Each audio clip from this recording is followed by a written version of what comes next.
आज का जो क्लास है इसमें हम लोग जो 9th क्लास की एनसीईआरटी का अध्ययन कर रहे हैं। इस 9th क्लास की एनसीईआरटी में ये टॉपिक नंबर 2 हो जाएगा। अपवाह तंत्र है, ड्रेनेज पैटर्न कहते हैं इसको हम लोग।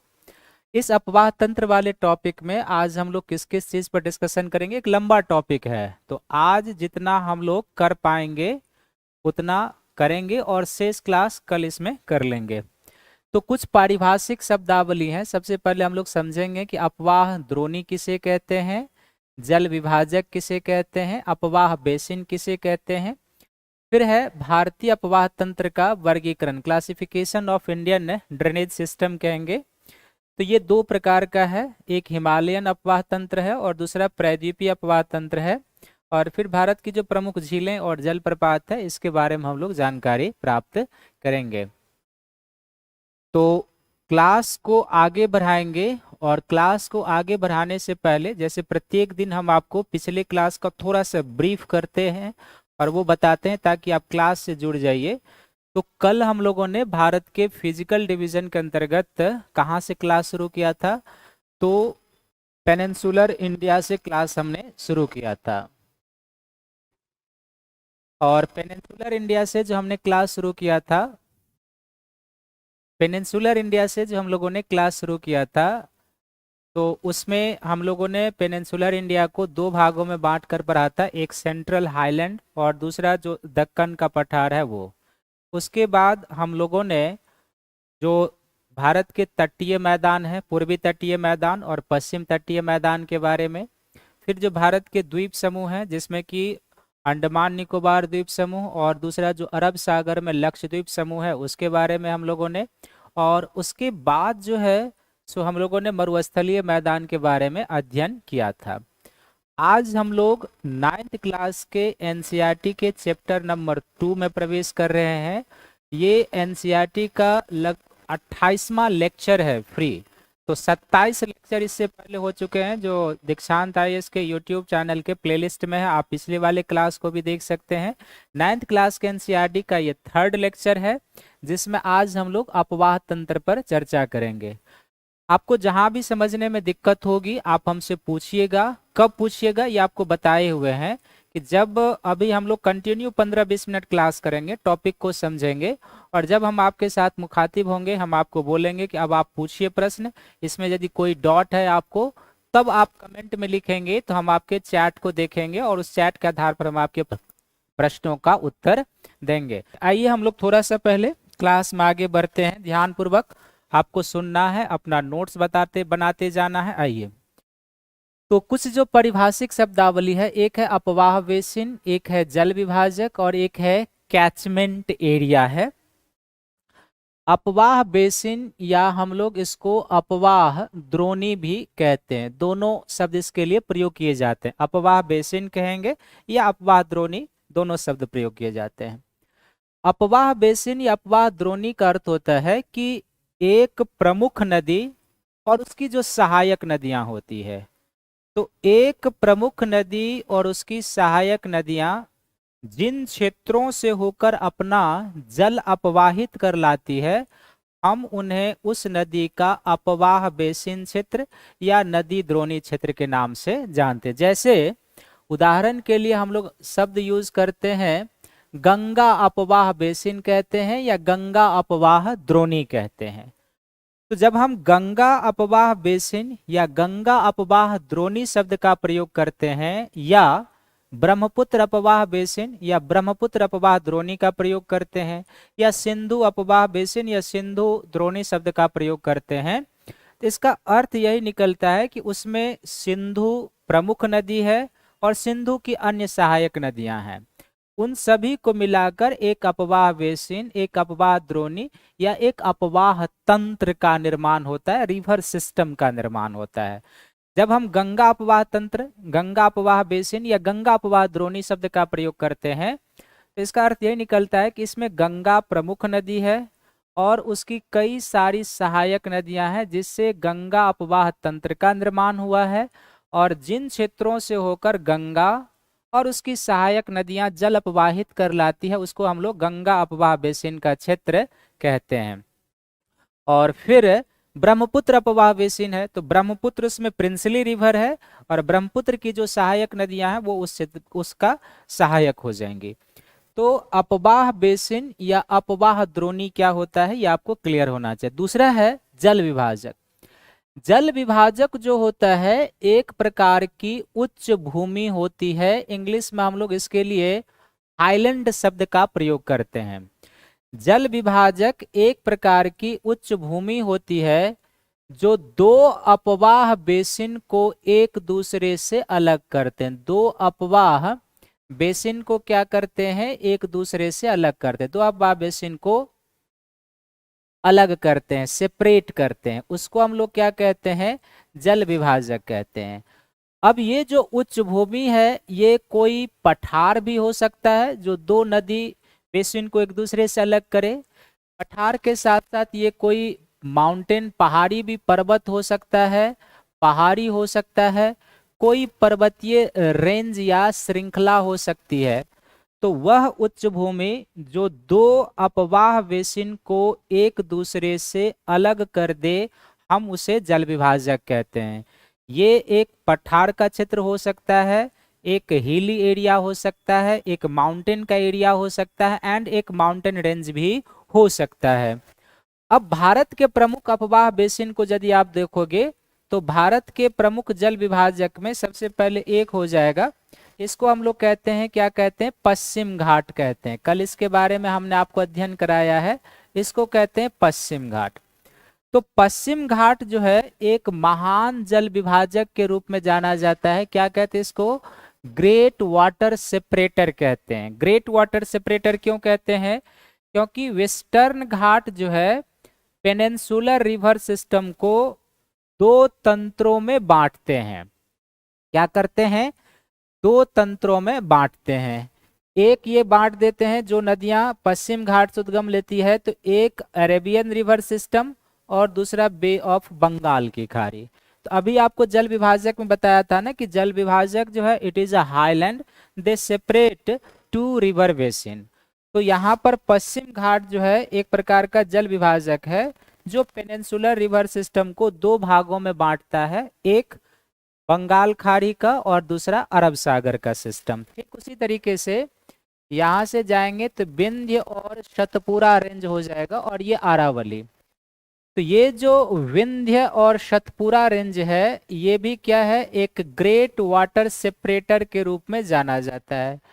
क्यों, क्योंकि विंध्य और सतपुरा रेंज जो है ये कॉमनली हिमालयन रिवर को पेनिनसुलर रिवर से अलग करता है। Vindhya and Satpura range separate from Himalayan river system to peninsular river system, but some rivers are the exception of this rule। कुछ ऐसी नदियां हैं जो प्रायद्वीप से उद्गम लेने के बाद भी क्या है, यमुना और गंगा के सहायक के रूप में प्रवाहित होती है। लेकिन जब आपसे पूछा जाए कि विंध्य और सतपुरा कैसे जल विभाजक है, तो विंध्य और सतपुरा जो है हिमालयन रिवर सिस्टम और पेनिनसुलर रिवर सिस्टम को एक दूसरे से अलग करते हैं। ये जो रेंज है इसको हम लोग क्या कहते हैं, दिस इज अरावली। अरावली है ये, और अरावली जो है एक ग्रेट सेपरेटर है किसके किसके बीच का, तो सिंधु रिवर बेसिन और गंगा रिवर बेसिन को सेपरेट करने वाला जो है अरावली है। और ये यहाँ पर ग्रेटर हिमालय का रेंज हो जाएगा, इसको क्या कहेंगे, ग्रेटर हिमालय। ग्रेटर हिमालय एक इंटरनेशनल जल विभाजक है जो भारत और तिब्बत, भारत और नेपाल के बीच एक जल विभाजक का कार्य करता है। फिर से एक बार आप समझ लीजिए जल विभाजक के रूप में कि जल विभाजक को इंग्लिश में हम लोग वाटर सेपरेटर भी कहते हैं। तो जल विभाजक एक प्रकार की उच्च भूमि होती है जो दो अपवाह बेसिन को एक दूसरे से अलग करते हैं। वाटर सेपरेटर मीन्स क्या होगा, it is a highland, they separate two river basin from each other. ये क्या हो सकता है, प्लेट्यू हो सकता है, माउंटेन हो सकता है, हिल्स हो सकता है और माउंटेन रेंज हो सकता है। Some example, Western Ghat is a great water separator. They divide peninsular river system from two systems. One is called Arabian river system and second is called Bay of Bengal का। जो विंध्य और सतपुरा हो जाएगा इसको भी हम लोग क्या कहते हैं, ग्रेट वाटर सेपरेटर है। ये किसको अलग करता है, तो ये सेपरेट करता है हिमालयन रिवर सिस्टम को पेनिनसुलर रिवर सिस्टम से, यानी it separate Himalayan river system from peninsular river system.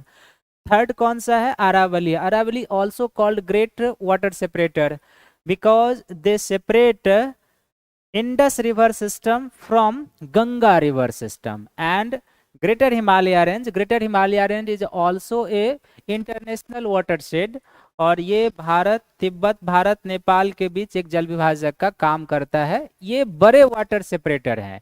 इसके अलावा और कई छोटे छोटे जल विभाजक हैं भारत में। नेक्स्ट है कैचमेंट एरिया। ये इंग्लिश शब्द ही है कैचमेंट एरिया। कैचमेंट एरिया होता है कि एक नदी जहां से अपना जल रिसीव कर लाती है उसको उस नदी का कैचमेंट एरिया कहते हैं। क्लियर है? कैचमेंट किसको कहेंगे? तो एक नदी, a single river received their water from these region is called catchment area. एक प्रमुख नदी जहां से अपना जल रिसीव कर लाती है उसको हम लोग क्या कहते हैं? उसका कैचमेंट एरिया कहते हैं। तो ये तीन पारिभाषिक शब्द हैं, इसको याद रखेंगे।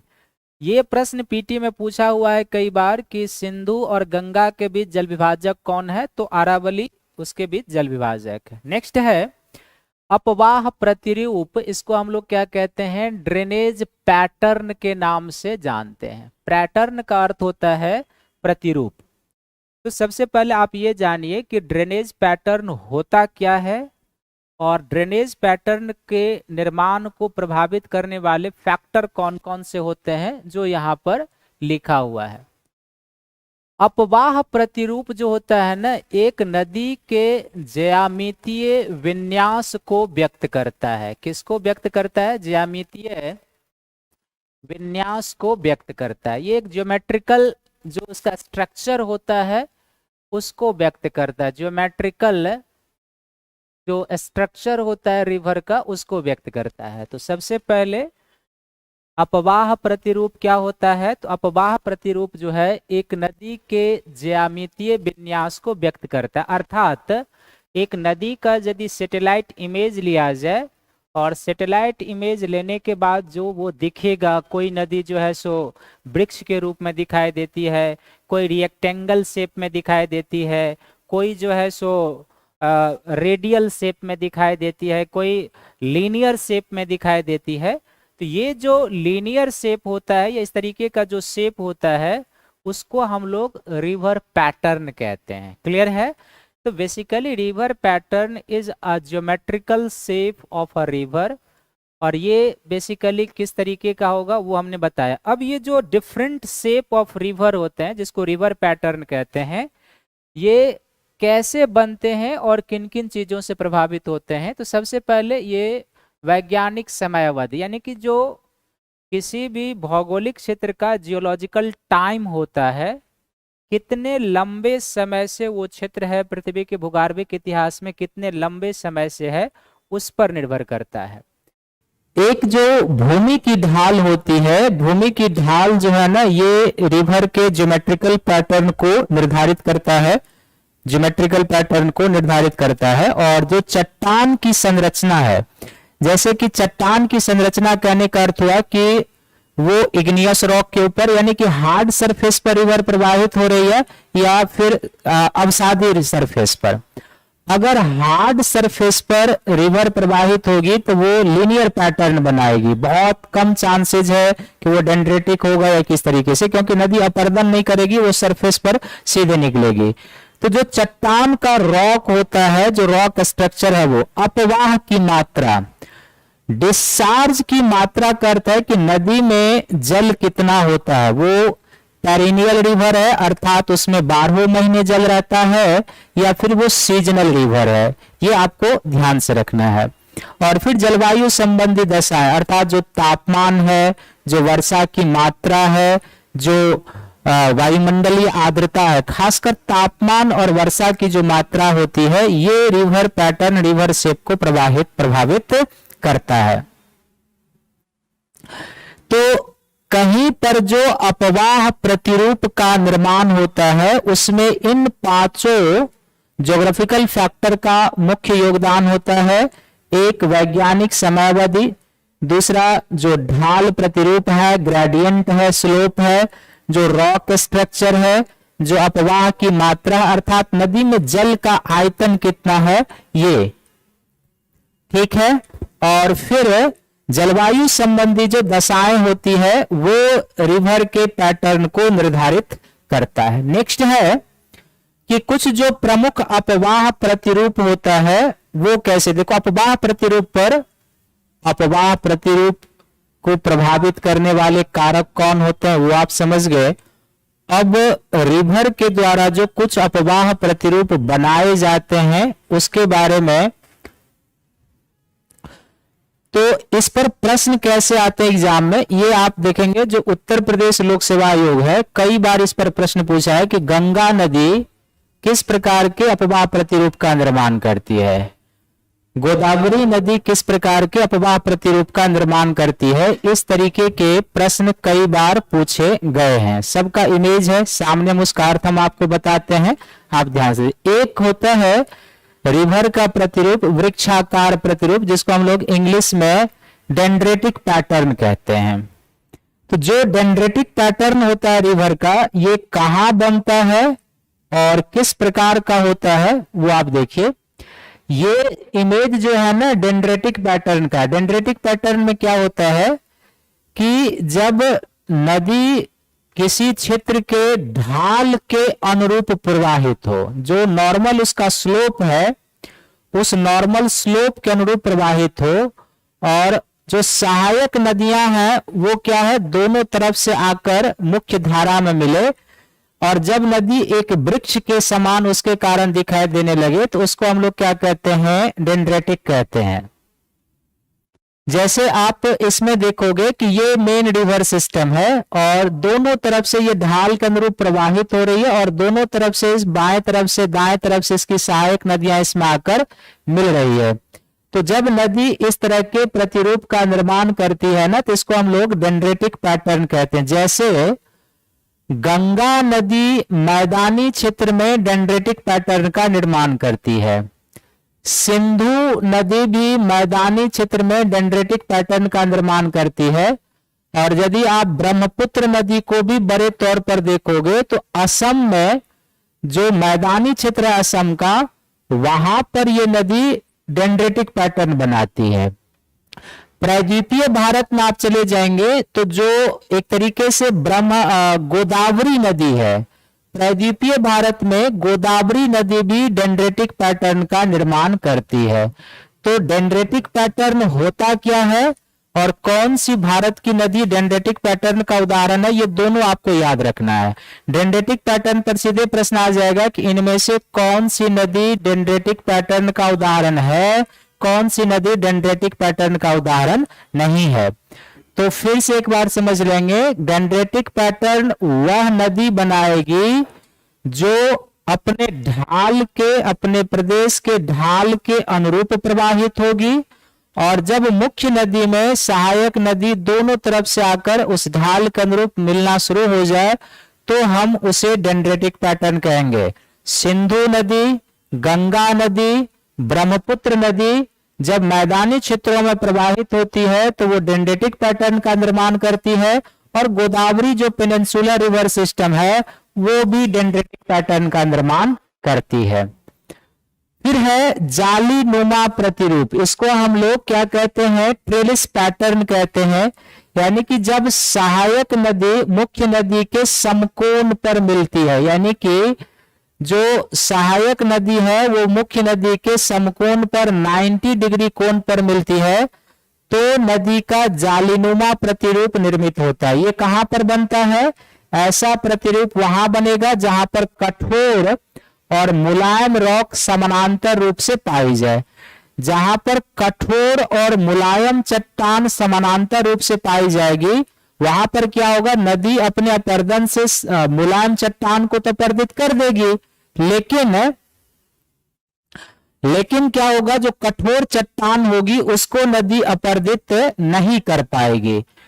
तो जालीनुमा प्रतिरूप का ये जो है, जालीनुमा प्रतिरूप का डायग्राम है, ये आप मानिए कि ये मुख्य नदी है, प्रिंसली रिवर है, और दोनों तरफ से नदी इसमें आ रही है और 90 डिग्री कोण पर इससे मिल रही है। तो जब मुख्य नदी में उसकी सहायक नदी दोनों तरफ से आकर 90 डिग्री के कोण पर मिले, तो अब जो नदी प्रतिरूप निर्मित होता है उसको हम लोग क्या कहते हैं, जालीनुमा प्रतिरूप कहते हैं। ये जालीनुमा प्रतिरूप कहां बनता है, तो जालीनुमा प्रतिरूप वहां बनता है जहां पर सरफेस हार्ड और मुलायम दोनों मिश्रित रूप से पाए जाते हैं, तो इसको हम लोग कहेंगे जालीनुमा प्रतिरूप। नेक्स्ट है अरीय प्रतिरूप, इंग्लिश में हम लोग इसको रेडियल पैटर्न कहते हैं। क्या कहते हैं इसको, रेडियल पैटर्न कहते हैं। रेडियल पैटर्न का अर्थ होता है, या इसको आप सेंट्रीफ्यूगल पैटर्न भी कह सकते हो। क्या कह सकते हो आप, सेंट्रीफ्यूगल पैटर्न, दोनों इसको नाम से आंदा। यानी जहां पर कोई नदी केंद्रीय उच्च भूमि से चारों दिशाओं में प्रवाहित होती है, वहां पर इस प्रकार के प्रतिरूप का निर्माण होता है। इसका अर्थ यह है कि कोई उच्च भूमि है इस तरीके से, और इस हाईलैंड से नदियां जो है चारों तरफ निकल रही है, तो इस प्रकार के पैटर्न को हम लोग क्या कहते हैं, अरीय प्रतिरूप कहते हैं, रेडियल प्रतिरूप कहते हैं, या फिर इसी को हम लोग क्या कहते हैं, सेंट्रीफ्यूगल पैटर्न कहते हैं। सेंट्रीफ्यूगल किस तरीके से समझेंगे, तो सेंट्रीफ्यूगल फिजिक्स में एक प्रकार का बल है, और सेंट्रीफ्यूगल बल क्या होता है, केंद्र से बाहर की ओर लगने वाला जो बल होता है उसको सेंट्रीफ्यूगल फोर्स कहते हैं। तो जब किसी उच्च भूमि से नदी चारों दिशाओं में प्रवाहित हो, तो उसको हम लोग क्या कहते हैं, रेडियल पैटर्न कहते हैं, इसी को हम लोग सेंट्रीफ्यूगल पैटर्न कहते हैं, और ये हिंदी में अरीय प्रतिरूप कहलाता है। जैसे अपने यहां अरीय प्रतिरूप का एग्जाम्पल हो जाएगा, जैसे छोटा नागपुर पठार है, झारखंड में जो छोटा नागपुर पठार है ये अरीय प्रतिरूप का उदाहरण है। इसी तरीके से जो अमरकंटक श्रेणी है या अमरकंटक पिक है, ये भी अरीय श्रेणी का उदाहरण, क्योंकि अमरकंटक पिक से उत्तर पूर्व की ओर सोन नदी निकलती है, पश्चिम की ओर नर्मदा नदी निकलती है, यहीं से कुछ और थोड़ा सा आ जाएंगे पूर्व की ओर महानदी लगभग निकलती है, और दक्षिण की ओर इंद्रावती जैसी नदियां निकलती है। तो छोटा नागपुर है, अमरकंटक है, फिर जो मेघालय पठार है ये भी आप इसको इसमें काउंट कर सकते हो। मेघालय पठार भी रेडियल पैटर्न का एग्जाम्पल। तो डायरेक्ट आपसे एग्जाम्पल आ सकता है कि कहां पर रेडियल पैटर्न है भारत में, ठीक ना। तो छोटा नागपुर, अमरकंटक, मेघालय रेडियल पैटर्न का एग्जाम्पल है। और रेडियल पैटर्न हम लोग किसको कहते हैं, तो जब किसी उच्च भूमि से नदी चारों दिशाओं में प्रवाहित हो तो वो रेडियल पैटर्न है। यहां पर एक है सेंट्रीपिटल पैटर्न, जैसे आप यहां पर देखेंगे लास्ट वाला है अभिकेंद्रीय। तो अभिकेंद्रीय को इंग्लिश में हम लोग क्या कहते हैं, सेंट्रीपिटल कहते हैं, ठीक ना। तो सेंट्रीपिटल फोर्स भी है एक प्रकार का, आप इससे इसको कोरिलेट करके समझिए। तो सेंट्रीपिटल फोर्स कैसा होता है फिजिक्स में, ऐसा बल जो बाहर से केंद्र की ओर लग रहा हो उसको सेंट्रीपिटल फोर्स कहते हैं। अब है सेंट्रीपिटल पैटर्न है रिवर का, तो सेंट्रीपिटल पैटर्न कैसा होगा, अर्थात जब चारों तरफ से नदी आकर किसी बीच के गर्त या झील वाले क्षेत्र में अपना जल डिस्चार्ज करे तो वहां पर सेंट्रीपिटल पैटर्न का निर्माण होता है। जैसे इस डायग्राम में आप देख रहे हैं कि ये सेंट्रीफ्यूगल पैटर्न है, बट ये कौन सा पैटर्न है, ये सेंट्रीपिटल पैटर्न है, क्योंकि सेंट्रीपिटल पैटर्न में अभी क्या आपको बताया अभिकेंद्रीय प्रतिरूप में, कि अभिकेंद्रीय प्रतिरूप में नदी चारों तरफ से आकर बीच में अवस्थित सेंट्रल क्षेत्र में अवस्थित किसी झील में, किसी गर्त में अपना जल निक्षेपित करती है, तो उसको हम लोग क्या कहते हैं, सेंट्रीपिटल पैटर्न कहते हैं। खंडित प्रतिरूप है, खंडित प्रतिरूप। खंडित प्रतिरूप कौन सी नदी भारत में बनाती है, तो आप इसको ध्यान में रखेंगे, डायरेक्ट एग्जाम। खंडित प्रतिरूप का अर्थ है कि नदी एपियर हो, डिसएपियर हो, फिर एपियर हो जाए, यानी नदी दिखाई दे, फिर ना दिखाई दे, और फिर दिखाई दे। तो इस तरीके की जो नदी प्रणाली होती है इसको हम लोग क्या कहते हैं, खंडित प्रतिरूप कहते हैं। खंडित प्रतिरूप कहां पर बनता है, तो भारत में भाबर प्रदेश की जो नदी है, जो रेगुलर क्लास कर रहा है उसको इसमें कोई डिफिकल्टी नहीं होनी चाहिए कि भाबर प्रदेश किसको कहते हैं। तो भाबर प्रदेश की जो नदी है गंगा के मैदानों में, खासकर उत्तरी गंगा के मैदानों में, वो खंडित प्रतिरूप का निर्माण करती है। क्योंकि आपको बताया कि भाबर प्रदेश में क्या होता है कि केवल गंगा और यमुना जैसी बड़ी नदियां ही दिखाई देती है, छोटी नदियां यहां पर डिसअपियर्ड हो जाती है। लेकिन तराई प्रदेश में वही नदी क्या होती है, फिर से अपीयर्ड हो जाती। Those river disappeared in Bhavar region, they re-emerge in Tarai region. That top of river क्या बनाएगा, खंडित प्रतिरूप बनाएगा, खंडित प्रतिरूप बनाएगा। तो जैसे ही आपको पूछेगा ना कि खंडित प्रतिरूप का एग्जाम्पल कौन सी है, तो गंगा की जो सहायक नदियां उत्तर की, वो भाबर प्रदेश में खंडित प्रतिरूप का निर्माण करती है। क्योंकि खंडित प्रतिरूप है दिखाई देना, ना दिखाई देना, फिर से दिखाई देना, ये आपको याद रखना है। समानांतर प्रतिरूप पैरेलल पैटर्न है, पैरेलल पैटर्न। तो जो पैरेलल पैटर्न होता है बेसिकली बड़े तौर पर आप देखोगे तो जैसे कि ये गंगा नदी है, तो गंगा में उत्तर से जो नदी आकर मिलती है, जैसे ये रामगंगा हो जाए, ये घाघरा हो जाए, ये गंडक हो जाए, ये बूढ़ी गंडक हो जाए, ये कोसी हो जाए और ये महानंदा रिवर हो जाए। यानी कि इसको आप मान लो महानंदा, इसको आप मान लो कोसी, इसको आप मान लो बागमती, इसको मान लो आप बूढ़ी गंडक, इसको मान लो गंडक है, इस तरीके से इसको मान लो घाघरा है, और कुछ नदियां होंगी गंगा में बहुत सारी। तो ये क्या है ना कि घाघरा, गंडक, बूढ़ी गंडक, बागमती, कोसी, महानंदा सभी एक दूसरे के पैरेलल आ रही है। तो ये सभी गंगा की जो उत्तरी सहायक नदियां हैं ये पैरेलल पैटर्न का भी निर्माण करते हैं।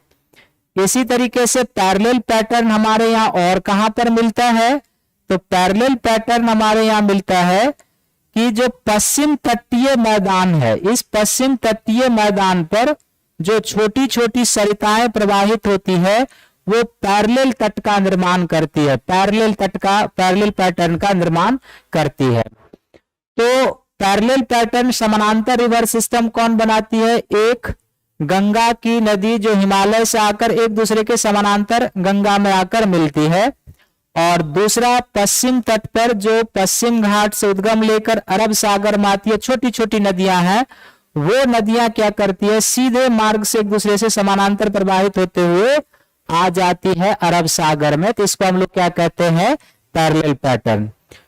तो अभी तक जो आपको बताए हैं उसमें यदि आपको कोई प्रॉब्लम हो तो आप पूछ सकते हो। जैसे अभी तक आपको क्या बताए हैं, तो अभी तक आपको बताया है अपवाह बेसिन क्या होता है, जल विभाजक क्या होता है, कैचमेंट एरिया क्या होता है, अपवाह प्रतिरूप क्या होता है, अपवाह प्रतिरूप को प्रभावित करने वाले फैक्टर कौन है, फिर कुछ रिवर के अपवाह प्रतिरूप में वृक्षाकार प्रतिरूप क्या होता है, जालीनुमा प्रतिरूप क्या होता है, और ये प्रतिरूप क्या होता है, आयताकार प्रतिरूप, समानांतर प्रतिरूप, खंडित प्रतिरूप और अभिकेंद्रीय, सबका एग्जाम्पल दिया है। तो आप इसको याद करके रखेंगे। इससे संबंधित यदि कोई प्रश्न है आपके पास तो आप पूछ सकते हैं। बढ़ चले आगे।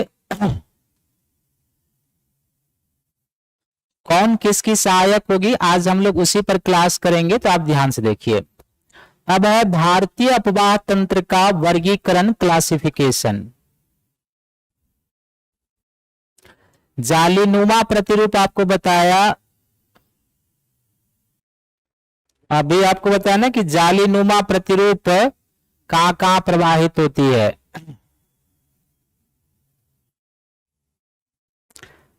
जालीनुमा प्रतिरूप कहां बताया कि जब समानांतर रूप से नदी एक दूसरे के समकोण पर आकर मिले। भारत में इस तरीके का प्रतिरूप कम मिलता है क्योंकि नदी एक दूसरे के 90 डिग्री, सहायक नदियां 90 डिग्री के कोण पर आकर मिले, ये भारत में रेयर केस है, नहीं के बराबर मिलता है।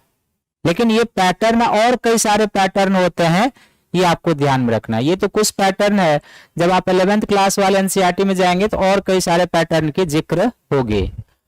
देखो, उत्तरगामी रिवर का अर्थ होता है, उत्तरगामी शब्द अब हिंदी में एक रिवर होती है जिसको हम लोग कहते हैं एंटीसीडेंट, और एक होता है कॉन्सिक्वेंट रिवर। एंटीसीडेंट रिवर होता है जो अपने ढाल के प्रतिकूल रूप से प्रवाहित होते हैं। उत्तरगामी रिवर है, आइए तो अब है भारतीय अपवाह तंत्र का वर्गीकरण। तो उद्गम के आधार पर एक है, दूसरा है अपवाह बेसिन के क्षेत्रफल के आधार पर, और तीसरा है जल विसर्जन के आधार पर, यानी नदी जो अपना जल डिस्चार्ज करती है उसके आधार पर। ठीक है, तो उद्गम के आधार पर भारतीय नदी प्रणाली को, इंडियन रिवर सिस्टम को दो वर्गों में रखते हैं। एक हो जाएगा जिसको हम लोग कहेंगे हिमालयन अपवाह तंत्र। क्या कहेंगे? हिमालयन अपवाह तंत्र। इसका अर्थ ये हो गया कि वह नदी जिसका उद्गम हिमालय पर्वतीय क्षेत्र है वह हिमालयन अपवाह तंत्र है। और दूसरा जो हो जाएगा वो कौन सा हो जाएगा? प्रायद्वीपीय अपवाह तंत्र। इसका अर्थ यह हुआ कि वह नदी जिसका उद्गम प्रायद्वीप में पहाड़ी पर्वत पठारी क्षेत्र है वो प्रायद्वीपीय अपवाह तंत्र हो जाएगा। तो उद्गम के आधार पर भारतीय रिवर सिस्टम को दो वर्गों में रखा गया है। एक हिमालयन अपवाह तंत्र हो जाएंगे और दूसरे कौन हो जाएंगे? प्रायद्वीपीय अपवाह तंत्र। हिमालयन अपवाह तंत्र में तीन प्रमुख नदी सिस्टम हो जाएगा। एक सबसे पश्चिम में सिंधु और उसकी सहायक नदी प्रणाली, मध्य में गंगा और उसकी सहायक नदी प्रणाली, और पूर्व में ब्रह्मपुत्र और उसकी सहायक नदी प्रणाली। हिमालय से जितनी भी नदियां निकलती है उसमें तीन ही नदी का अपना मुहाना है। शेष सभी नदियां जो है गंगा, ब्रह्मपुत्र या सिंधु के सहायक के रूप में ही प्रवाहित होती है। और प्रायद्वीपीय अपवाह तंत्र में एक हो जाएगा अरब सागर का सिस्टम और दूसरा हो जाएगा बंगाल। लेकिन उद्गम के आधार पर है तो यहाँ पश्चिम घाट पर्वत नदी का उद्गम है और कुछ मध्य भारत का पठार और पहाड़ी क्षेत्र जो है वो उद्गम है। अपवाह बेसिन के क्षेत्रफल के आधार पर इंडियन रिवर सिस्टम को तीन कैटेगरी में रखा गया है। एक है बड़े अपवाह बेसिन वाली नदी, दूसरा है मध्यम अपवाह बेसिन, ये क्षेत्रफल के आधार पर है, और तीसरा है छोटे अपवाह बेसिन वाले नदी। बड़े अपवाह बेसिन वाले नदी उसको कहेंगे जिस नदी के अपवाह बेसिन का क्षेत्र 20,000 हेक्टेयर से अधिक क्षेत्र में है उसको बड़े अपवाह वाले बेसिन करते हैं। ठीक है, और भारत में ऐसे नदी बेसिन नदी द्रोणी की संख्या जो है वो 14 है। तो बड़े अपवाह बेसिन वाले किसको कहेंगे? ऐसे रिवर बेसिन। रिवर बेसिन क्या है आप समझ चुके हैं। ऐसे नदी बेसिन जिसके अपवाह बेसिन का क्षेत्रफल 20,000 हेक्टेयर से या 20,000 वर्ग किलोमीटर से अधिक में है उसको कहेंगे।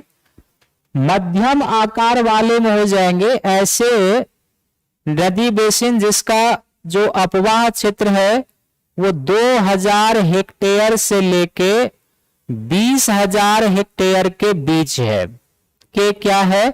बीच है, तो उसको कहेंगे मध्यम। और भारत में ऐसे नदी द्रोणी की संख्या 44 है, 44 है।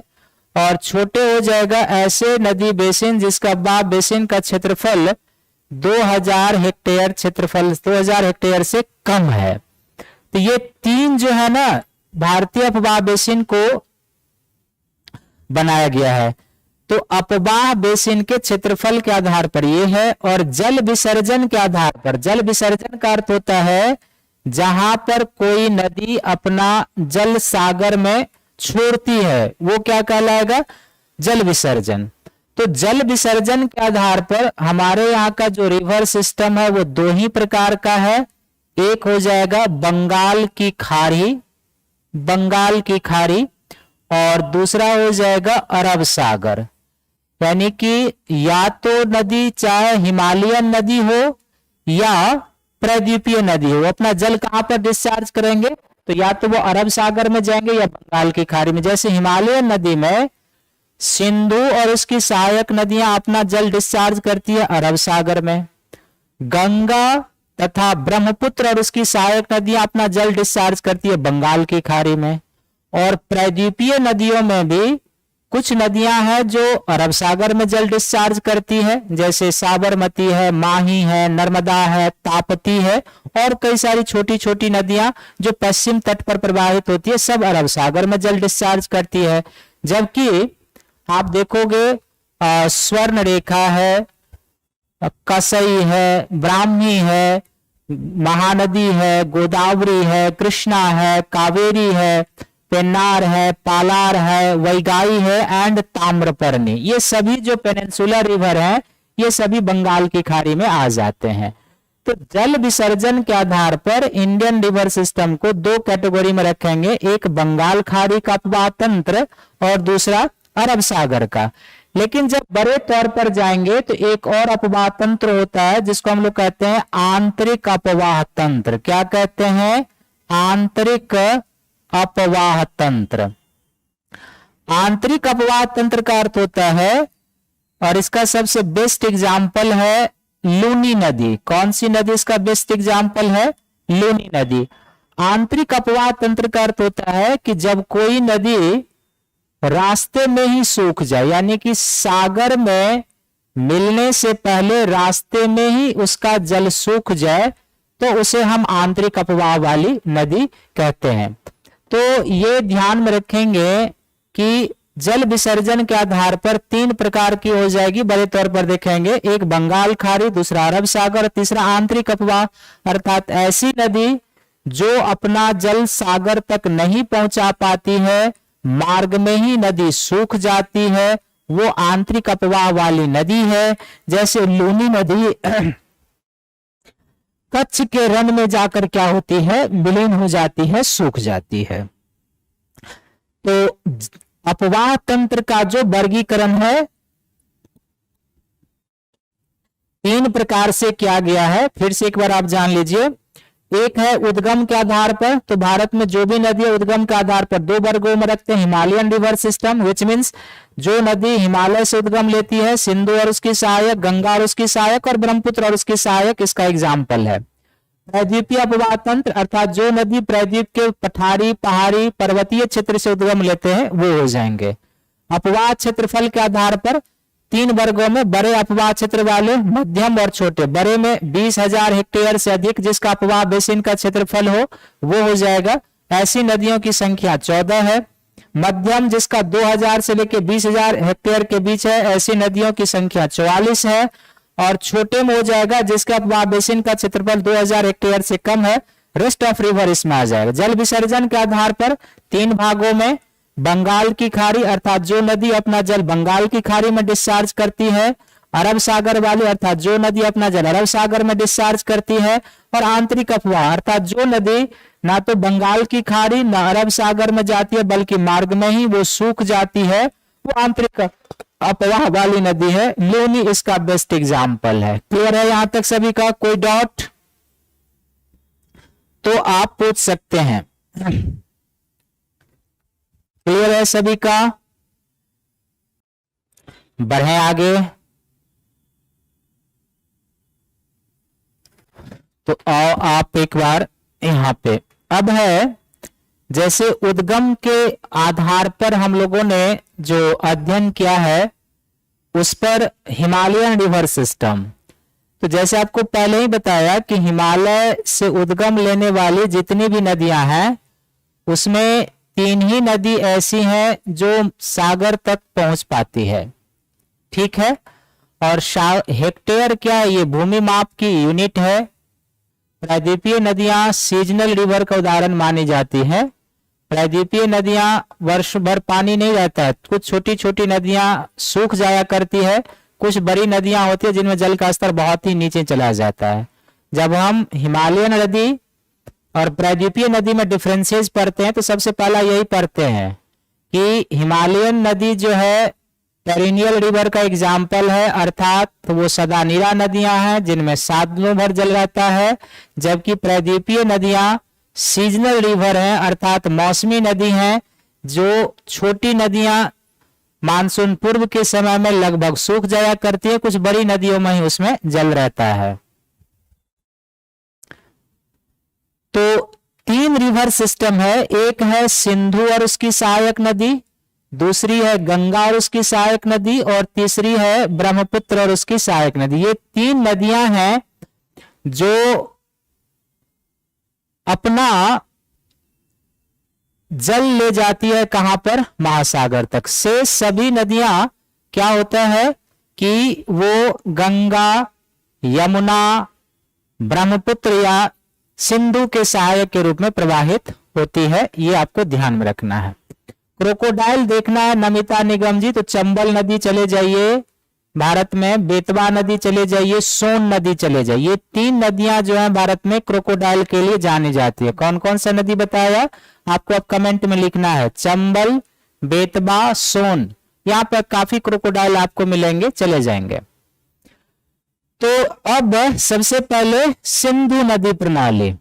सिंधु नदी का उद्गम कहां है, तो मानसरोवर झील के निकट बोखरचू ग्लेशियर है, वहां पर। यह पूछा जाएगा कि सिंधु नदी का उद्गम कहां से है। तो इस मानचित्र को यदि हम थोड़ा सा इनलार्ज कर दें तो यहां पर ये कौन सा एरिया हो जाएगा, ये पाकिस्तान का हो जाएगा एरिया, और यहां से सिंधु नदी ऐसे करके यूं प्रवाहित होते हुए सिंध के खाड़ी में आ जाती है, ये सिंधु नदी है। और यहीं पर मानसरोवर झील हो जाएगा जहां से इसका उद्गम है, ये आपको ध्यान में रखना है। अब इसका मुहाना कहां पर है, तो अरब सागर, यानी कि जहां पर जल डिस्चार्ज करती है। तो ऑब्वियसली ये जो एरिया है सागर का, ये कौन सा हो जाएगा, ये अरब सागर है। सिंधु की कुल लंबाई जो है वो 2880 किलोमीटर है। भारत में इसका प्रवाह क्षेत्र जो है लगभग 1114 किलोमीटर के आसपास है। इस नदी की विशेषता क्या है, तो ये बुर्जी गॉर्ज का निर्माण करती है। लद्दाख के रीजन में ये क्या बनाती है, यहां पर एक गॉर्ज बनाती है, बुर्जी गॉर्ज। गॉर्ज या महाखड्ड कहेंगे, जो बिल्कुल भी शेप टाइप में होती है। इस तरीके की जो खरे ढाल वाली घाटी होती है उसको महाखड्ड या गॉर्ज कहते हैं। तो हिमालयन नदी अपनी युवा अवस्था में है, इसलिए ये नदियां गहरी अपर्दन अधिक करती है, और वर्टिकल अपर्दन अधिक करने के कारण ये भी शेप और या उससे भी थोड़ा सा तीखी घाटी बनाती है, जिसको हम लोग क्या कहते हैं, महाखड्ड या गॉर्ज कहते हैं। तो ये महाखड्ड या गॉर्ज का निर्माण करते हैं, जिसको बुर्जी गॉर्ज कहते हैं। जास्कर है, नुब्रा है, श्योक है, हुंजा है, सिगार है, गास्टिंग है, ये सभी ट्रांस हिमालय से उद्गम लेने वाली नदियां हैं, यानी कि इन क्षेत्रों से उद्गम लेती है और सिंधु के सहायक के रूप में आ जाती है, दाहिने तरफ से आ जाती है। यानी जास्कर, नुब्रा, श्योक, हुंजा, सिगार, गास्टिंग, ये सभी ट्रांस हिमालय से निकलने वाली नदियां हैं जो सिंधु के सहायक के रूप में। इसके अलावा काबुल रिवर है, खुर्रम है, तोची है, गोमल है, बियोब है, संगर है। ये सभी जो है सुलेमान श्रेणी पाकिस्तान में है, वहां से निकलती है और सिंधु के सहायक के रूप में प्रवाहित होती है, दाहिने तट पर ये आकर मिलती है। तो जास्कर, नुब्रा, श्योक, हुंजा, सिगार, गास्टिंग ट्रांस हिमालय से निकलने वाली नदियां जो सिंधु में मिलती है दाहिने तट पर, और काबुल, खुर्रम, तोची, गोमल, बियोब, संगर ये सुलेमान श्रेणी से निकलने वाली नदियां हैं जो दाहिने तट पर सिंधु में आकर मिलती है। सतलज है, ब्यास है, राबी है, झेलम है, चेनाब, ये सभी नदियां कहां पर आती है, बाएं तरफ से आकर इसमें मिलती है। तो यहां पर ये हो जाएगी, इसको कहेंगे चेनाब रिवर, ये हो जाएगी झेलम, इसको कहेंगे राबी, ये हो जाएगी सतलज, और सतलज की सहायक के रूप में ये हो जाएगी ब्यास। तो ये कौन सी रिवर हो गई, ये झेलम है, ये चेनाब है, ये राबी है, ये ब्यास है, ये सतलज, ये सभी बाएं तरफ से आकर सिंधु के सहायक के रूप में प्रवाहित होने वाली नदियां हैं। और ये सभी नदियां कहां पर मिलती है, तो पाकिस्तान में एक जगह है मिठानकोट, उसके पास सिंधु में आकर ये नदी मिलती है। बलूचिस्तान तथा गिलगित के क्षेत्र से प्रवाहित होते हुए अटक के पास जो है ना, सिंधु नदी पर्वतीय क्षेत्र से बाहर होती है और मैदानों में प्रवेश कर जाती है। यानी कि ये गिलगित और बाल्टिस्तान का क्षेत्र है, यहां से ये पर्वतीय क्षेत्र से बाहर होती है और पाकिस्तान में ये मैदान में कहां पर प्रवेश करती है, तो अटक के पास मैदानों में प्रवेश कर जाती है। तिब्बत में सिंधु नदी को सिंगी खबान अथवा शेरमुख के नाम से जाना जाता है। बीपीएससी में ये प्रश्न पूछे हुए, एक बार इसको याद रखेंगे। ये दो पर्वत श्रेणियों के बीच से प्रवाहित होती है सिंधु नदी, एक लद्दाख और एक जास्कर, यानी कि ट्रांस हिमालय में ये काराकोरम रेंज हो जाएगा। यहां पर जैसे आप देखोगे ना, तो ये हो जाएगी लद्दाख रेंज, ठीक ना, और यहां पर ये हो जाएगी जास्कर रेंज। तो इस लद्दाख और जास्कर रेंज से प्रवाहित होती है सिंधु नदी। ये कौन सी नदी हो जाएगी? सिंधु। ये कौन सा रेंज हो जाएंगे? तो ये ट्रांस हिमालय का लद्दाख और ये रेंज हो जाएगी जास्कर। तो ये भी आपसे पूछा जा सकता है कि सिंधु नदी किन दो पर्वतीय श्रृंखलाओं के बीच से होकर प्रवाहित होती है, तो लद्दाख और जास्कर रेंज के बीच से होकर, और पाकिस्तान में चिल्लस के निकट दर्दिस्तान में प्रवेश करती है। ये आपको ध्यान में रखना है। तो ये सिंधु नदी के बारे में इतना इंफॉर्मेशन, कहां पर उसका उद्गम, कहां पर उसका मुहाना, कितनी लंबाई, भारत में कितनी लंबाई, फिर ट्रांस हिमालय से कौन कौन सी नदी उद्गम लेकर उसके दाहिने तट पर मिलती है, पाकिस्तान में अवस्थित सुलेमान श्रेणी से निकलकर कौन कौन सी नदी उसके दाहिने तट पर मिलती है, फिर भारत में प्रवाहित होने वाली और हिमालयन रीजन से उद्गम लेने वाली नदी कौन कौन सी है जो उसके बाएं तट पर मिलती है। ये बहुत ही महत्वपूर्ण फैक्चुअल सेक्शन है, याद रखेंगे। कहां पर मैदानों में प्रवेश करती है, किन दो पर्वतीय श्रृंखलाओं के मध्य से होकर प्रवाहित होती है, ये सारा इंफॉर्मेशन आपको याद रखना है। नेक्स्ट हो जाएगी गंगा नदी प्रणाली। तो गंगा नदी प्रणाली जो है ये मूल रूप से कौन सी नदी हो जाएगी? ये गंगा, और गंगा में पीछे से प्रयागराज में आकर मिल जाती है यमुना। तो यहां पर ये रिवर कौन सी हो जाएगी? यहां पर ये है गंगा, और ये जो रिवर है ये कौन सी हो जाएगी? यहां पर यमुना हो जाएगी, यमुना। तो गंगा का जो उद्गम होता है ना, ये दो धाराओं के मिलने से बनती है। इसमें एक है भागीरथी और दूसरी है अलकनंदा। भागीरथी का उद्गम कहां से होता है? तो गोमुख से, यानी कि जिसको आप गंगोत्री हिमनद कहते हो, गंगोत्री ग्लेशियर से, गंगोत्री हिमनद से। इसको ध्यान से समझेंगे। गंगा जो है दो धाराओं के संगम से बनती है। उसमें दो धाराएं कौन कौन सी है? तो वो दो धाराएं हैं भागीरथी और अलकनंदा। इसमें भागीरथी का उद्गम गोमुख या गंगोत्री है, और अलकनंदा जो है ये बेसिकली सतोपथ हिमनद से उत्पन्न होती है, सतोपथ हिमनद से। और सतोपथ हिमनद से जो उद्गम लेती है, यहाँ पर दो नदी आकर संगम लेती है सतोपथ हिमनद में। इसमें एक है विष्णु गंगा नदी, इसमें एक है विष्णु गंगा, और दूसरी जो नदी है वो कौन सी है? धौली गंगा। धौली गंगा और विष्णु गंगा के संगम से अलकनंदा नदी उद्गम लेती है, ये आपको ध्यान में रखना है। और जहां पर धौली गंगा और विष्णु गंगा आकर मिलते हुए बेसिकली सतोपथ हिमनद का क्षेत्र है, इसलिए अलकनंदा का उद्गम जो है सो सतोपथ हिमनद भी है। ठीक है, तो भागीरथी का उद्गम गंगोत्री से, और देवप्रयाग के पास अलकनंदा से आकर भागीरथी मिलती है, जहां पर दोनों की संयुक्त धाराएं गंगा का निर्माण करती है। अलकनंदा धौली गंगा और विष्णु गंगा के संगम से निर्मित होती है। कहां पर? सतोपथ हिमनद से, जो हमने आपको बताया।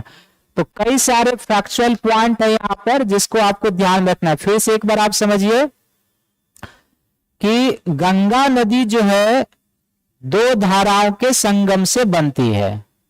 दो धाराओं के संगम से बनती है। कौन कौन से धारा के संगम से? तो भागीरथी और अलकनंदा के संगम से बनती है। ये दोनों कहां पर आके मिलते हैं? तो देवप्रयाग में। देवप्रयाग में आकर मिलने के बाद क्या होता है? गंगा का उद्गम होता है। अब ये भागीरथी नदी का उद्गम कहां से है? तो भागीरथी नदी का उद्गम जो है वो बेसिकली गंगोत्री हिमनद से है। और अलकनंदा का उद्गम कहाँ से है? तो सतोपथ हिमनद या दो धाराओं के संगम से, विष्णु गंगा एवं धौली गंगा। मोहाना कहाँ पर हो जाएगा? बंगाल की खाड़ी, लंबाई 2525 किलोमीटर। बाएं तरफ से कौन सी सहायक नदी मिलती है? अब देखो नदी का दायां और बायां तरफ कौन सा है? तो जिस दिशा में नदी जा रही है उस दिशा में आप अपने आप को खड़े कर लो, और जो हाथ आपका दाएं तरफ होगा वो नदी का दायां तटबंध होगा, और बाएं तरफ का जो आपका एरिया है वो नदी का बायां तटबंध होगा। तो नदी के बाएं और दाएं तटबंध में आपको कंफ्यूजन में नहीं रहना है। तो बाएं तरफ से कौन कौन से, यानी कि इस तरफ से, ये गंगा नदी का बायां तरफ हो जाएगा। इसके बाएं तरफ से रामगंगा, शारदा, घाघरा, गंडक, बूढ़ी गंडक, बागमती, कोसी और महानंदा जैसी नदियां आकर मिलती है। जबकि इसके दाएं तरफ से आकर कौन कौन सी नदी मिलती है? यमुना, कर्मनाशा, सोन नदी मिलती है। और यमुना के सहायक के रूप में हिंडौन, चंबल, बेतबा, केन गंगा के साथ मिल जाती है। अभी जो एमपीपीसीएस का एग्जाम हुआ है, आप लोगों में से यदि किसी ने एग्जाम दिया होगा तो बेतवा नदी के बारे में पूछा था कि बेतवा किसकी सहायक नदी है। तो बेतवा आपको किसकी सहायक दिखाई दे रही है? यमुना की सहायक है। और यमुना किसकी सहायक है? गंगा की सहायक है। ये आपको ध्यान रखेंगे। फरक्का जो है गंगा डेल्टा का सबसे उत्तरी बिंदु है, जहां पर यह नदी दो भागों में बट जाती है। यानी कि बांग्लादेश में प्रवेश करने से पहले ये गंगा नदी दो भागों में बंटती है। एक हुगली वितरिका, मेन गंगा चली जाती है बांग्लादेश, और एक इसकी भागीरथी।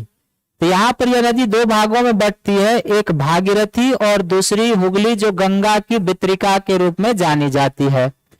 गंगा की जो मुख्य धारा है, ये जैसे गंगा है, तो गंगा की मुख्य धारा जो बांग्लादेश में प्रवेश करती है इसको पद्मा कहा जाता है। गंगा को बांग्लादेश में किस नाम से जानते हैं? पद्मा के नाम से जाना जाता है। जबकि ब्रह्मपुत्र को जमुना कहते हैं। ब्रह्मपुत्र को बांग्लादेश में किस नाम से जानते हैं? जमुना के नाम से। और बांग्लादेश में जब पद्मा और जमुना की धारा आपस में मिल जाती है तो उसको हम लोग क्या कहते हैं? मेघना कहते हैं। यानी कि इधर से ब्रह्मपुत्र नदी आती है तो इस ब्रह्मपुत्र नदी को यहाँ पर बांग्लादेश में क्या कहेंगे? जमुना। पद्मा और जमुना की धारा जब संयुक्त रूप से प्रवाहित होती है तो संयुक्त रूप से आगे बढ़ने के बाद इसको हम लोग क्या कहते हैं? मेघना। और मेघना के रूप में ही ये बंगाल की खाड़ी में प्रवेश करते हैं और ब्रह्मपुत्र के साथ मिलकर ये विश्व की सबसे बड़ी नदी डेल्टा का निर्माण करते हैं। तो सारे फैक्चुअल जो चीजें हैं वो आपको याद रखना है। भागीरथी पश्चिम बंगाल में गंगा की वितरिका है। और आपको याद होगा कि जो प्लासी का बैटल हुआ था सिराजुद्दौला और अंग्रेजों के बीच, ये प्लासी का बैटल इसी भागीरथी नदी के किनारे हुआ था, मुर्शिदाबाद डिस्ट्रिक्ट के पास पश्चिम बंगाल में प्रवाहित होती है। तो भागीरथी गंगा की वितरिका है और हुगली भी गंगा की वितरिका है जो इंडिपेंडेंट रूप से बंगाल की खाड़ी में आ जाती है। और गंगा का जो मेन ब्रांच है ये बांग्लादेश में प्रवेश करती है फरक्का डैम के बाद, तो बांग्लादेश में इसको पद्मा कहते हैं। और ब्रह्मपुत्र नदी जो असम में ब्रह्मपुत्र के नाम से जानी जाती है, मेघालय पठार को पार कर जब बांग्लादेश में प्रवेश करती है तो उसको जमुना कहते हैं। और बांग्लादेश में पद्मा और जमुना की धारा जब आपस में मिल जाती है तो वो मेघना कहलाती है। अर्थात मेघना के रूप में ये बंगाल की खाड़ी में अपना जल डिस्चार्ज करते हैं। क्लियर है सभी का? नेक्स्ट है, ये तो आप जानते ही हैं कि हरिद्वार के पास गंगा नदी मैदानों में प्रवेश करती है और मंदाकिनी को काली गंगा के नाम से भी जाना जाता है। ये पूछा जा सकता है कि काली गंगा को किस नाम से जाना जाता है। ये नेक्स्ट है ब्रह्मपुत्र नदी। तो ब्रह्मपुत्र नदी का उद्गम जो है तिब्बत में मानसरोवर झील के निकट तमायुंगडिंग हिमनद के पास, ये एक ग्लेशियर है मानसरोवर के निकट वहां से ब्रह्मपुत्र का उद्गम है, ये आपको ध्यान में रखना है। मुहाना कहां पर है? बंगाल की खाड़ी। विशेषता, तिब्बत में ब्रह्मपुत्र को किस नाम से जानते हैं? तो सांगपो के नाम से इसे जाना जाता है। ये डायरेक्ट प्रश्न आ सकता है आपसे कि ब्रह्मपुत्र को तिब्बत में किस नाम से जानते हैं? तो सांगपो के नाम से। तिब्बत में सांगपो इसके दाहिने तक एक प्रमुख सहायक नदी के रूप में प्रवाहित होती है। हिमालय के गिरिपद में ये सिसंग दिसंग नाम से निकलती है, यानी कि हिमालय के गिरिपद का जो एरिया है वहां पर ब्रह्मपुत्र को किस नाम से? सिसंग और दिसंग के नाम से प्रवाहित होती है।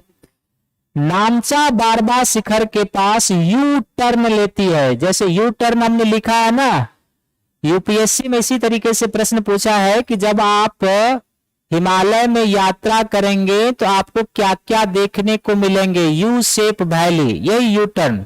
यानी कि इसको यदि मैं एक छोटे मानचित्र में ढाल दूं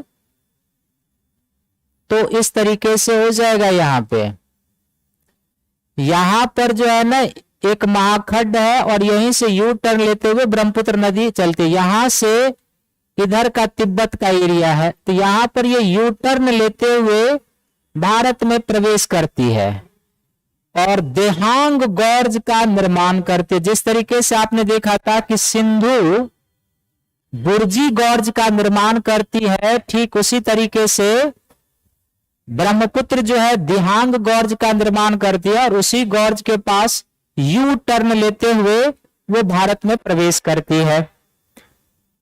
अरुणाचल में इसे देहांग के नाम से जाना जाता है और जब देहांग से दिबांग, लोहित, केनुला और दूसरी सहायक नदियां इसमें मिलती है तब ये ब्रह्मपुत्र का निर्माण करती है। यानी ब्रह्मपुत्र नदी कब कहेंगे? तो ब्रह्मपुत्र नदी कहेंगे कि जब अरुणाचल में ये प्रवेश करते हैं तब ये देहांग के नाम से जाने जाते हैं। यानी कि अरुणाचल में ब्रह्मपुत्र देहांग के नाम से जाना जा रहा है। और जब अरुणाचल में देहांग से कौन कौन सी नदी मिलती है?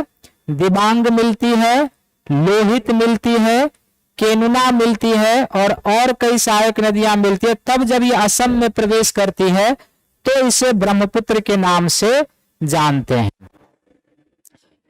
तिब्बत में यह नदी शीत एवं शुष्क क्षेत्रों में प्रवाहित होती है, ठंड एवं शुष्क क्षेत्रों में प्रवाहित होती है। इसलिए नदी जल में अवसाद की मात्रा, सेडिमेंट की मात्रा कम होती है क्योंकि शुष्क एरिया है, एक तरीके से रेन शैडो जोन है। तो वहां पर क्या होता है कि इसमें अवसाद की मात्रा कम होती है क्योंकि अपर्दन कम होगा। भारत में यह नदी हाई वर्षा वाले क्षेत्रों से होकर गुजरती है, जिसके कारण इसमें सिल्ट की मात्रा अधिक होती है। इसके कारण यह नदी अपना मार्ग परिवर्तित करती है और विनाशकारी बाढ़ लाती है। अभी आपको न्यूज चैनल पर देखते होंगे कि असम में भयानक बाढ़ की स्थिति है। क्यों है? तो ब्रह्मपुत्र और उसकी सहायक नदियां जो है बिल्कुल उन्माद पे है। और क्यों है? तो इसका रीजन यहाँ पर दिया हुआ है। रीजन क्या है कि जो पूर्वोत्तर भारत का क्षेत्र है वो 200 सेंटीमीटर से अधिक औसत वार्षिक वर्षा वाला क्षेत्र है और हैवी रेनफॉल का एरिया है। नदी, इसके कारण अपर्दन अधिक होता है और अपर्दन अधिक होने के कारण क्या होता है कि वो जो अवसाद अपर्दित होकर नदी में आता है वो नदी के बेसिन को भरता है, जिससे उसके जल ग्रहण करने की क्षमता कम होती है और तब नदी अपने तटबंध को तोड़कर बाढ़ लाती है। तो ये इसलिए फ्लड अफेक्टेड एरिया है। अत्यधिक अवसाद होने के कारण असम में कई वितरिका बनती है और नदी द्वीप का निर्माण करती है, जिसमें विश्व की सबसे बड़ी नदी द्वीप कौन सी है? माजुली। ये असम में ब्रह्मपुत्र नदी के द्वारा बनाया गया सबसे बड़ी नदी द्वीप है। यहाँ पर चावल की खेती होती है बड़े पैमाने पर नदी द्वीप पर और यहाँ पर जनसंख्या भी है, ये आपको ध्यान रखना। तो इतना आपको ब्रह्मपुत्र नदी से संबंधित फैक्चुअल चीजें याद रखनी है। तो हिमालयन रिवर सिस्टम जो 3 प्रमुख रिवर सिस्टम में है उसके संबंध में यदि आपको कुछ पूछना है, जैसे आपको सिंधु और उसकी सहायक नदी के बारे में बताया, गंगा और उसकी सहायक नदी के बारे में बताया, ब्रह्मपुत्र और उसकी सहायक नदी के बारे में बताया, इससे संबंधित यदि आपको कुछ जानकारी लेनी है, कोई कंफ्यूजन है तो आप पूछ सकते हो।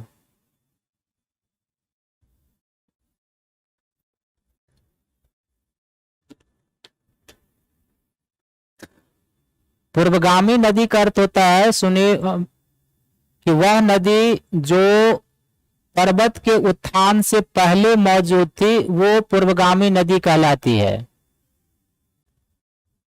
क्लियर है? आइए कुछ प्रायद्वीपीय नदियों के बारे में जानिए। ब्रह्मपुत्र में बाएं तट से जो सहायक नदी है दिबांग, सिकांग, लोहित, बूढ़ी दिहांग, धनश्री, और दाएं तट पर सुबनश्री, कामेंग, मानस, सांकोस, तिस्ता, ये सब ब्रह्मपुत्र की सहायक है। प्रायद्वीपीय अपवाह तंत्र, तो प्रायद्वीपीय अपवाह तंत्र में कुछ ऐसी नदियां हैं जो किधर की ओर अपना जल डिस्चार्ज करती है, अरब सागर की ओर, और कुछ ऐसी नदियां हैं जो बंगाल की खाड़ी में अपना जल डिस्चार्ज करती हैं, बंगाल की खाड़ी में। और ये जो जल विभाजक है यहाँ पर, अभी क्लास स्टार्ट होने के आरंभ में आपने देखा था कि जो पश्चिम घाट पर्वत है यहाँ पर जल विभाजक है। दिवाकर कुमार जी, ये आप टेलीग्राम, ये दीक्षांत आईएएस का जो कांटेक्ट नंबर है उस पर आप देखिए, बिल्कुल किस्त में भी होगा पेड कोर्स। जो बीपीएससी का फाउंडेशन बैच स्टार्ट हो रहा है वो पेड कोर्स ही है। प्रायद्वीपीय नदियों में तो कुछ जो अरब सागर की ओर नदी प्रवाहित होती है उसमें है एक नर्मदा। तो नर्मदा कहां से प्रवाहित होती है? ये बेसिकली नर्मदा रिवर हो जाएगी। यहां पर अमरकंटक पिक है जहां से नर्मदा का ओरिजिन है। ये कौन सा हो जाएगा? अमरकंटक। ये अमरकंटक है। और नर्मदा एक भ्रंश में प्रवाहित होती है। नर्मदा के उत्तर में एक माउंटेन रेंज है जिसको हम लोग क्या कहते हैं? विंध्य पर्वत। ये कौन सा पर्वत हो जाएगा? विंध्य। और नर्मदा के दक्षिण में भी एक पर्वत है जिसको हम लोग क्या कहते हैं? सतपुरा माउंटेन कहते हैं। तो विंध्य और सतपुरा के बीच में जो है नर्मदा नदी एक भ्रंश घाटी में प्रवाहित होती है। और जहां पर ये जल डिस्चार्ज करती है वो कौन सा एरिया है? वो है खंभात की खाड़ी, गल्फ ऑफ खंभात। ठीक है। तो नर्मदा का उद्गम जो है वो कहां पर है? मध्य प्रदेश में अमरकंटक की पहाड़ी, जो आपको डायग्राम पे दिखाया। मुहाना खंभात की खाड़ी विशेषता, सबसे पहली विशेषता कि यह भ्रंश घाटी में प्रवाहित होती है रिफ्ट वैली में। और रिफ्ट वैली में इसका अर्थ है कि जो विंध्य और सतपुरा माउंटेन है उसके बीच की भूमि नीचे धसी हुई है, उस डाउन वार्पिंग वाले एरिया से यह प्रवाहित होती है। मध्य प्रदेश में जबलपुर के निकट मार्बल चट्टान के ऊपर प्रवाहित होते हुए एक जलप्रपात का निर्माण करती है जिसको हम लोग क्या कहते हैं? धुआंधार जलप्रपात कहते हैं। VBI है, इसको याद रखना है। ओमकारेश्वर ज्योतिर्लिंग इसी नदी के किनारे है, जो मध्य प्रदेश के खंडवा में है।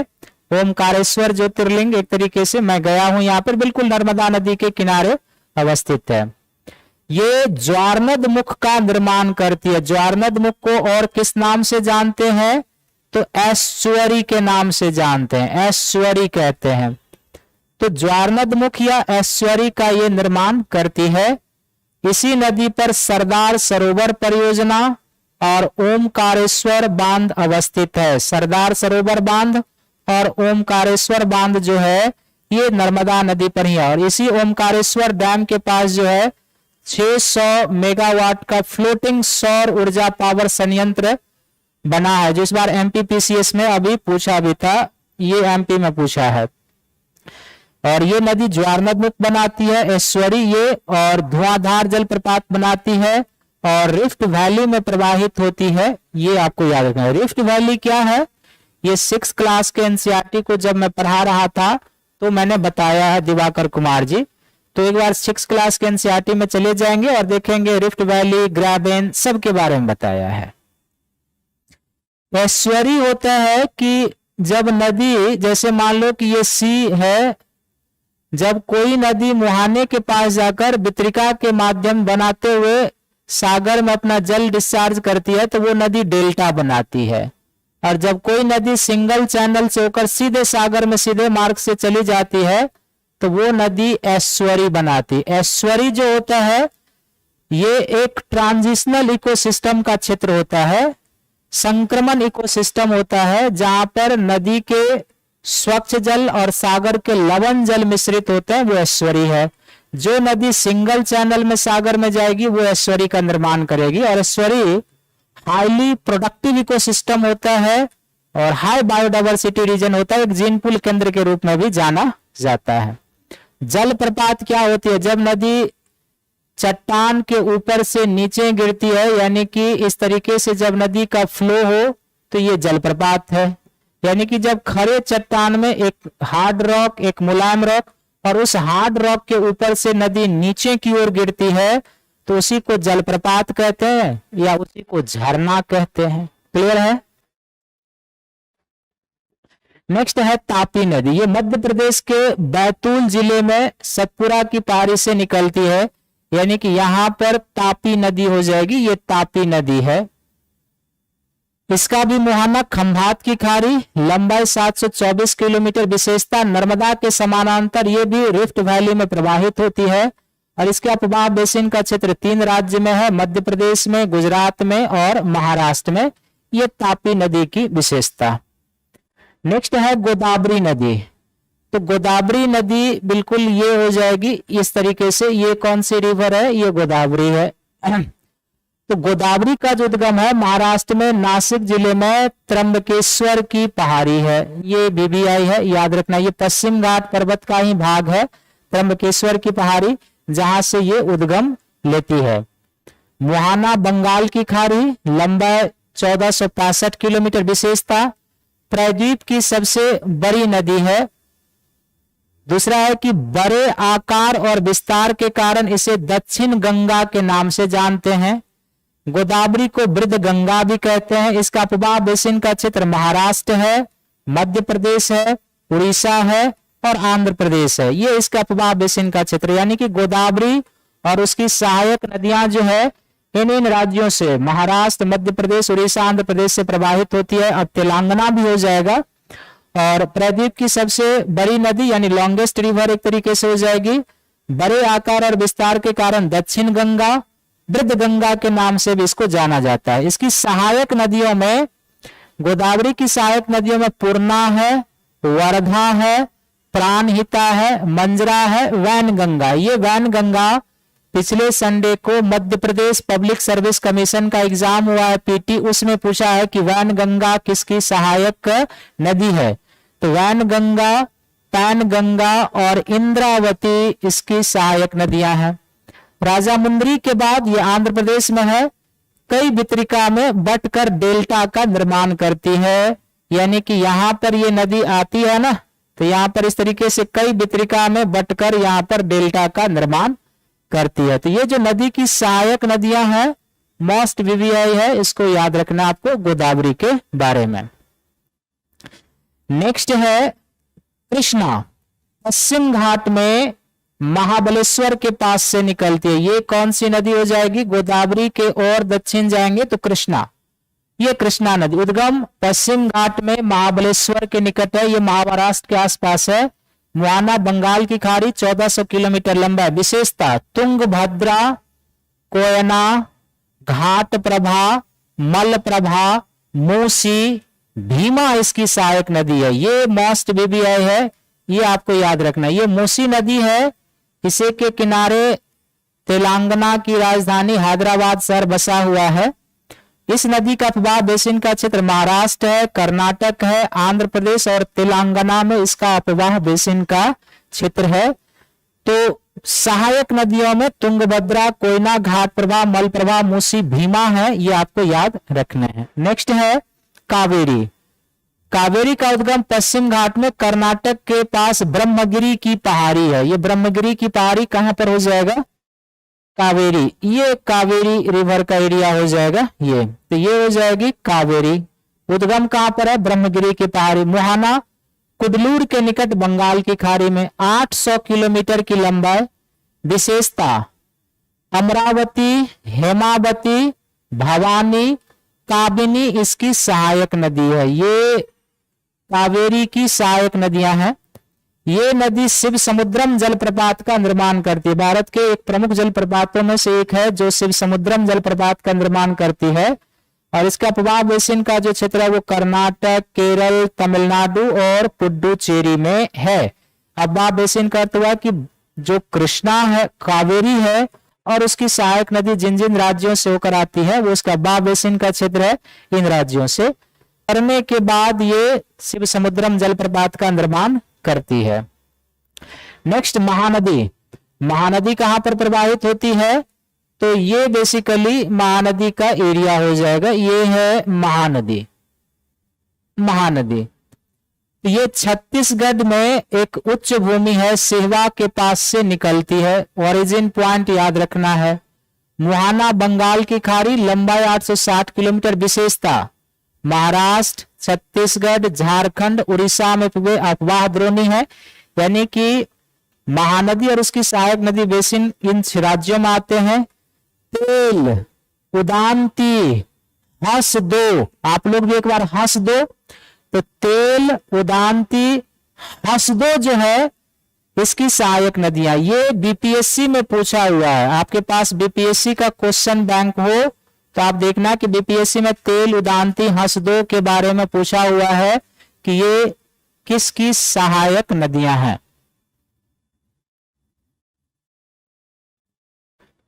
क्लियर है सभी का? कोई डॉट? भारत में कुछ जो प्रमुख मीठे जल की झीलें हैं। मीठे पानी, डल झील, ये भारत में मीठे पानी की सबसे बड़ी झीलें हैं। डल झील कहां पर है? जम्मू एंड कश्मीर में। वुलर झील कहां पर है? जम्मू एंड कश्मीर में। भोज झील कहां पर है? मध्य प्रदेश में। लोकटक झील कहां पर है? मणिपुर में। ये जो इस बार बीपीएससी का पेपर हुआ जो कैंसिल हो गया उसमें पूछा था। भीमताल, देवताल, सतताल, नौकुचिया ताल, ये सभी जो झीलें हैं कहां पर अवस्थित हैं? उत्तराखंड में है। हिमानी निर्मित झीलें ग्लेशियर झील है। तो डल झील, वुलर झील जम्मू कश्मीर में अवस्थित है, कश्मीर वैली में। डल भारत में मीठे पानी की सबसे बड़ी झीलें हैं। भोज झील मध्य प्रदेश में है और लोकटक मणिपुर में, पूर्वोत्तर भारत की एक प्रमुख झील है ये, ठीक है। और भीमताल, देवताल, सतताल, नौकुचिया ताल, ये सभी कहां पर है? उत्तराखंड में। सभी ग्लेशियर निर्मित झीलें हैं। इसी तरीके से कुछ जो खारे पानी की झीलें हैं, पेगांगसा और सेमुमुरिरी, ये लद्दाख में है। पेगांगसा को लेकर भारत और चीन के बीच डिस्ट्रीब्यूट भी है। तो पेगांगसा और सेमुमुरिरी। चिल्का कहां पर है? उड़ीसा में है। पुलिकट झील कहां पर है? एक राज्य पूछेगा तो आप तमिलनाडु करके आएंगे, बट ये बाउंड्री एरिया पर है तो तमिलनाडु प्लस आंध्रा। कोलेरू झील जो है ये कहां पर हो जाएगा? तो ये आंध्र प्रदेश में है। गोदावरी और कृष्णा डेल्टा के बीच में है कोलेरू। बेम्बानाड, अस्तमोदी, सेस्टाको और पुनप्पा मदा, ये सभी जो है केरल में है। बेम्बानाद, अष्टमोदी, शास्ताको और पुनप्पा मदा, ये सभी झीलें जो है ये केरल में अवस्थित हैं, जो खारे पानी की झीलें हैं। और शांभर झील ये कहां पर है? राजस्थान में है। राजस्थान में। क्लियर है सभी का? नदियों का अर्थव्यवस्था में महत्व। चाहे नदी हो या एक झील हो, नदी और झील का अर्थव्यवस्था में क्या योगदान हो सकता है, अर्थव्यवस्था में क्या महत्व हो सकता है, वो पॉइंट्स आप समझिए। नदी से हमें सिंचाई के लिए जल की प्राप्ति होती है, झील से भी हमें सिंचाई के लिए जल की प्राप्ति होती है। नदी और झील का हम परिवहन के रूप में यूज करते हैं, आंतरिक जल मार्ग निर्माण करके। जैसे केरल में पश्चिम तट पर आप जाएंगे तो कई ऐसे झील हैं जो हम परिवहन के रूप में उसका यूज करते हैं। उद्योगों के लिए जल मिलता है झील से भी और नदी से भी। पेयजल के लिए हमें जल मिलता है, यदि वो स्वच्छ जल का झील है तो पेयजल के रूप में यूज होगा, नमक झील है तो यूज नहीं होगा। नदी का पेयजल के रूप में यूज होता है। जल विद्युत उत्पादन, कई झील भी जल विद्युत उत्पादन में सहायता करते हैं और नदी जल का हम जल विद्युत उत्पादन में सहयोग लेते हैं। जलोढ़ मृदा की आपूर्ति, इसके बारे में हम लोग पढ़ा ही है कि उत्तर भारत का जो ग्रेट प्लेन ऑफ इंडिया है वो हिमालयन नदियों के द्वारा लाए गए सेडिमेंट के निक्षेपण से बना हुआ है। तो ये जलोढ़ मृदा की नदियां स्रोत होते हैं। पर्यटन टूरिज्म का स्कोप और घरेलू कार्यों के लिए जल। तो जब आपको मेंस के एग्जाम में नदी का अर्थव्यवस्था में क्या योगदान होता है, तो आप इन पॉइंट के सहारे दो दो लाइन में उसका एनालिसिस करेंगे। शुरुआत कहां से करेंगे, तो शुरुआत में लिखेंगे कि प्राचीन काल से ही नदी सभ्यता के उद्गम के केंद्र रहे हैं और ये सामाजिक आर्थिक विकास में सहायक रहे हैं। विश्व की प्राचीनतम सभ्यताओं में एक सिंधु सभ्यता, मेसोपोटामिया की सभ्यता, मिस्र की सभ्यता, फिर जो है वांगो की सभ्यता, इन सभी नदी सभ्यताओं का उदय नदी घाटियों के क्षेत्र में ही हुआ था। हम इसी से नदी का अर्थव्यवस्था में या सभ्यता की उत्पत्ति में इसके योगदान को समझ सकते हैं और आगे इसको आपको इन पॉइंट के सहारे दो दो लाइन चार चार लाइन करके एक्सपेंस करना है कि किस तरीके से नदियां या झील अर्थव्यवस्था में भूमिका निभाते हैं विकास में।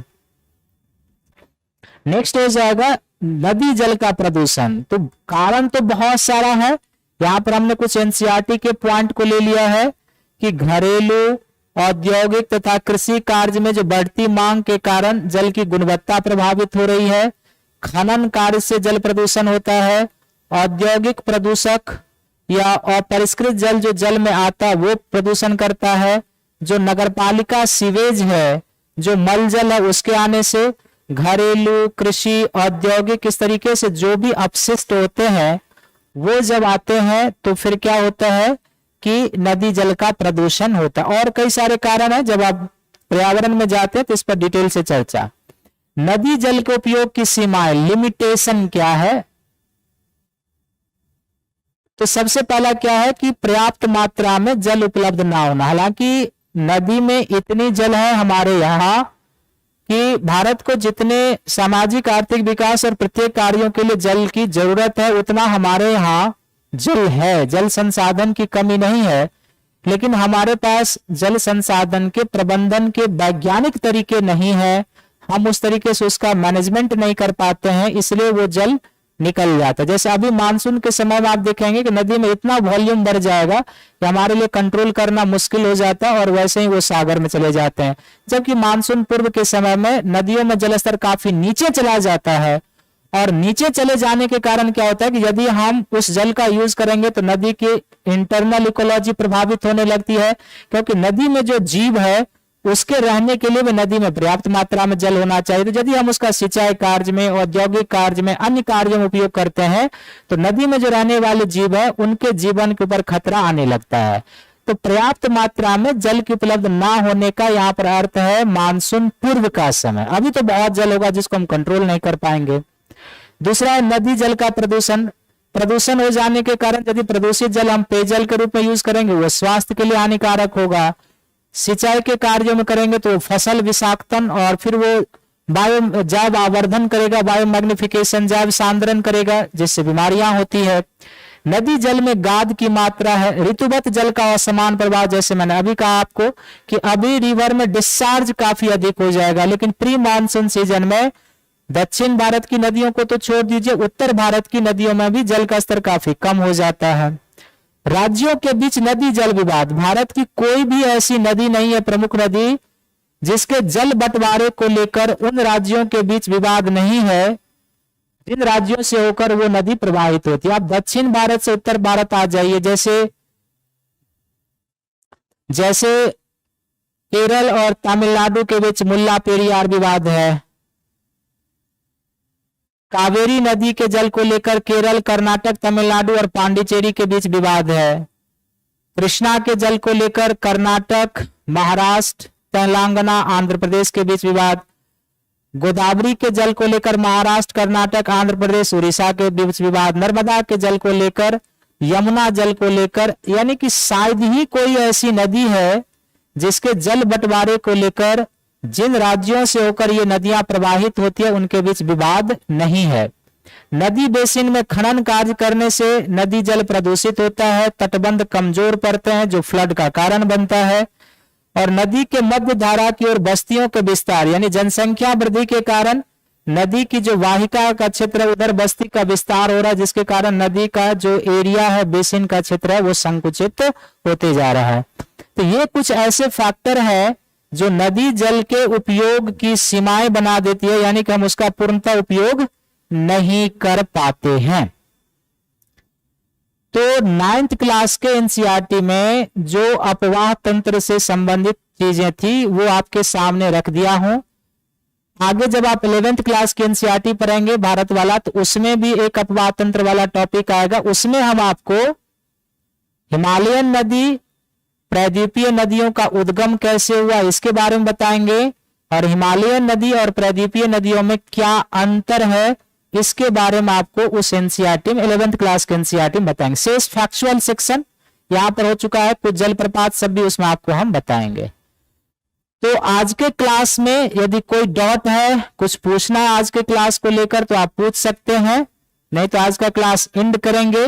तो सभी को थैंक यू है, धन्यवाद है। कल आपसे मिलेंगे जलवायु वाले टॉपिक में, भारत की जलवायु वाले टॉपिक में। इसके बारे में थोड़ा बहुत 6th क्लास के एनसीईआरटी में हम लोग इंट्रोडक्शन ले भी चुके हैं, आगे बढ़ेंगे।